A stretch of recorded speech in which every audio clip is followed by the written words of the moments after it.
Anika. Welcome. Good to see you. Yeah, great to see you. So before we jump in and talk all things sort of expanded art, but really go deep on Herbert Franke's background in this project, Centrum, we just minted token 0 from the project, which is quite exciting. And so I think CT is pulling up there it is there, continuously animated. This is a beautiful first output. It was minted, I think, 5-10 minutes ago, perhaps. Yeah. Very cool. This is one of the more rare grayscale outputs. I think there's only 10% that are grayscale of this sort. So very cool. Token 0, to see it minted, looks amazing. Okay, so Anika, let's dig in. I want to talk a little bit about you and your background, and then track forward and definitely talk about this project and Herbert. But I actually do not know that much about your background. Anika, for both myself and those listening, where did you come from in terms of your work now as one of the top curators of early computer and generative art? Thank you for having me. Yeah, the interesting part, and I guess for a lot of people surprising, is that I never actually wanted to be a curator.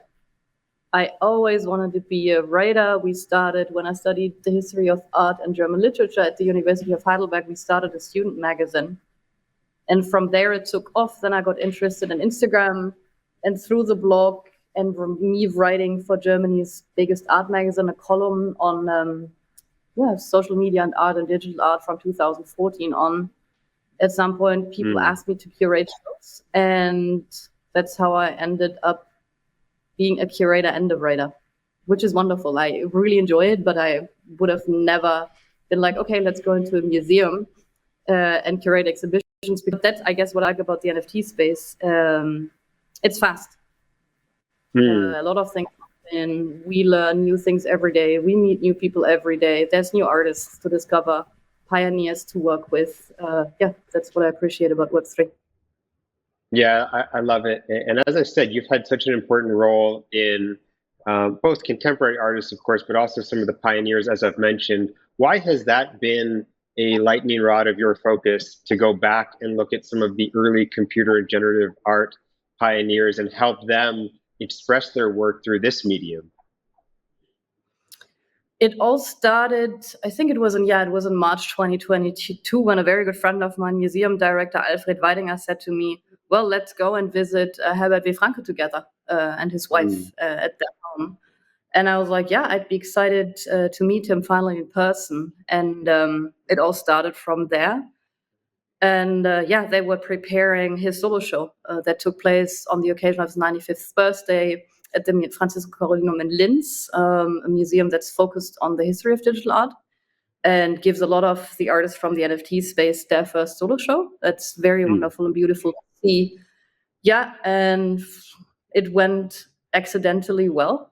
We didn't expect that, and it was also not planned, because when I went there, I had tweeted on Instagram before, and I had asked, and people were super excited. Half of them knew Herbert, half of them didn't. And I asked whether he knew that he's sort of a legend for the generation working today, and Herbert was really surprised to hear that. And then I recommended to Herbert and his wife Susanne Pech, join Twitter, see it yourself. That went very well. They had 10,000 followers after 48 hours. And I said, well, don't worry, not that much is going to happen. If you have 1,000 followers after like a month or so, it's not going to be that much work. And so I stayed with them, because I guess I was a bit embarrassed, because they were really busy. Herbert was 95. It was a lot for the two of them to work on the solo show. And so from that moment on, more pioneers came to me, I continued working with a lot of the pioneers, also now at EXPANDED.ART. That's very beautiful, because most of them, I guess that's also what made them work on the things so many artists are now inspired by, right? They were always excited and about new technologies. They wanted to experiment, like Herbert. And that's why they're doing it still today, right? Otherwise, we probably wouldn't see the work we're seeing today.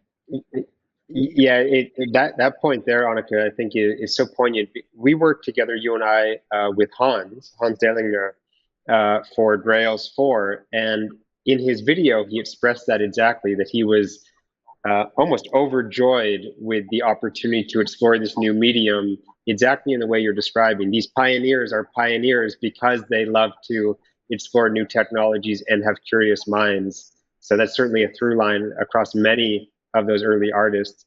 For those who are a little bit less familiar with Herbert, provide a little, if you can, Anika, grounding in terms of his background, and maybe some of that historical context.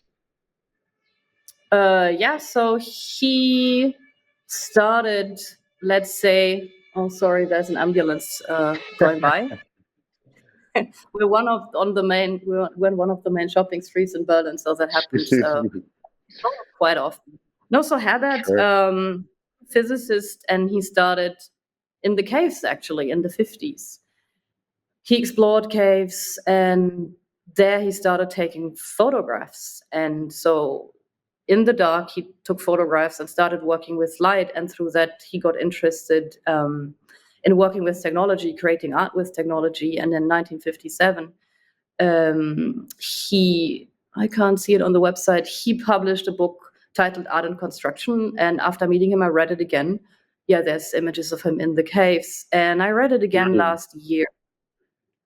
And it's like it could have been written in the year 2022 or 2021 or even in the year 2023, because what he was trying to prove, that one can actually create art using technology. And he was fighting for that art being created with technology gets accepted.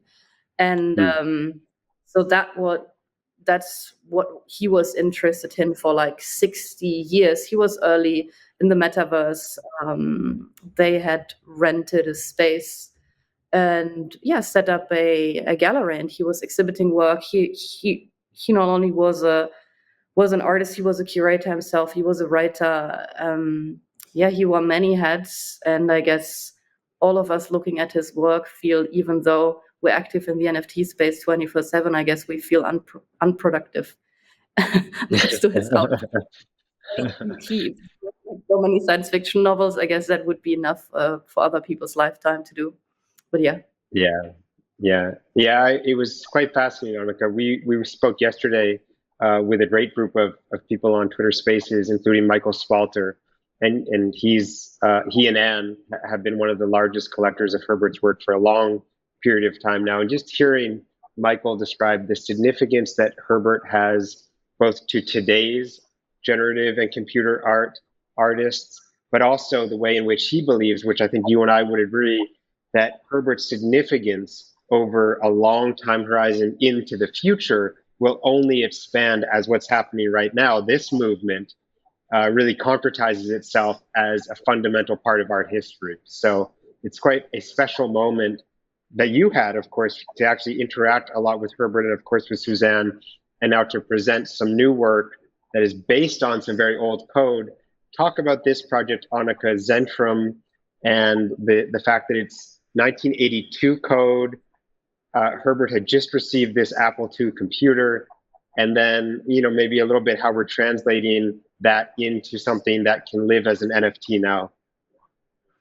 Yeah, it was a turning point in Herbert's work, and also perspective and view on art. He got an Apple II in the early 80s, and I mean, I sit in front of a laptop, right? We're used to having a laptop with us, but he wasn't. So he always needed to find people to give him access to computers. And suddenly he had an Apple II at home. He could start learning to code, and he started to code. And Centrum is one of the first pieces he had done. And this piece is actually proof or testimony that he was a visionary.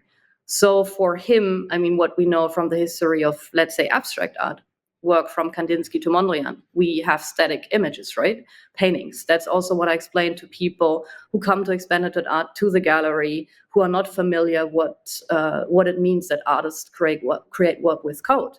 I tell them, well, see, here's a static image like behind me. It's, by the way, work from Anne Spalter. We're currently showing a solo show by her. It's static, but at the same time, opposite of me, there's a screen hanging with this work dynamic and animated. And that's a potential that Herbert like recognized when he got the Apple II. He saw the chance for the history of art, and that being the next chapter, that images can run in real time, that they can be dynamic.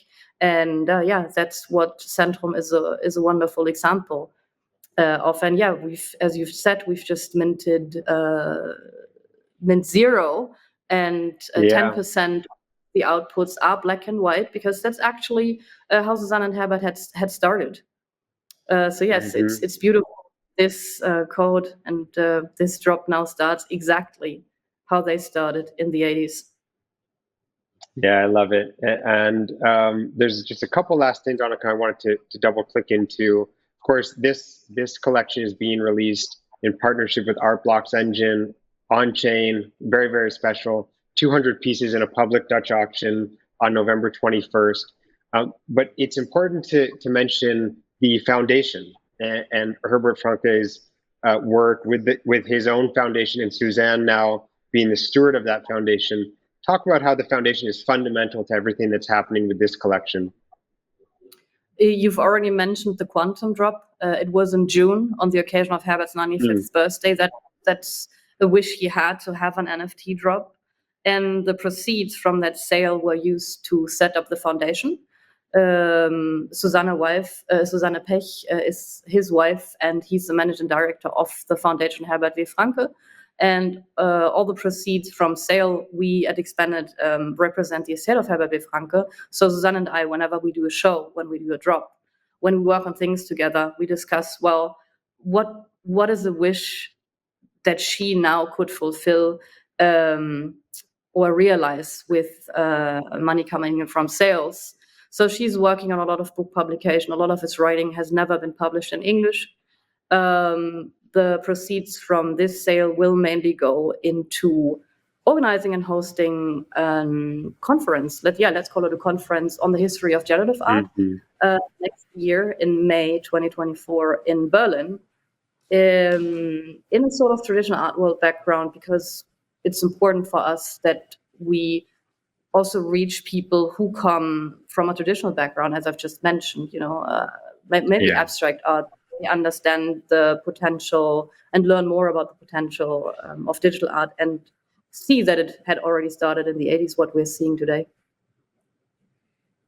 Yeah, thanks so much for providing that context, Anika. It's really, I think I mentioned this at the top of the show, it's really an honor for myself and for Proof to help bring this work to life with yourself, EXPANDED.ART, with Suzanne, with the foundation, with Aaron Penne and Art Blocks. It's really been a collaborative effort, and just incredibly excited to see. It was super fun just before we hopped on to see Token Zero and to see it live there, and can't wait for next Tuesday. I think that opens at 8 a.m. Pacific. Anika, thank you so much for joining us. We're going to do a Spaces together, I think, on Monday and talk more about the project. But such an honor to have you on. Appreciate it. Thank you.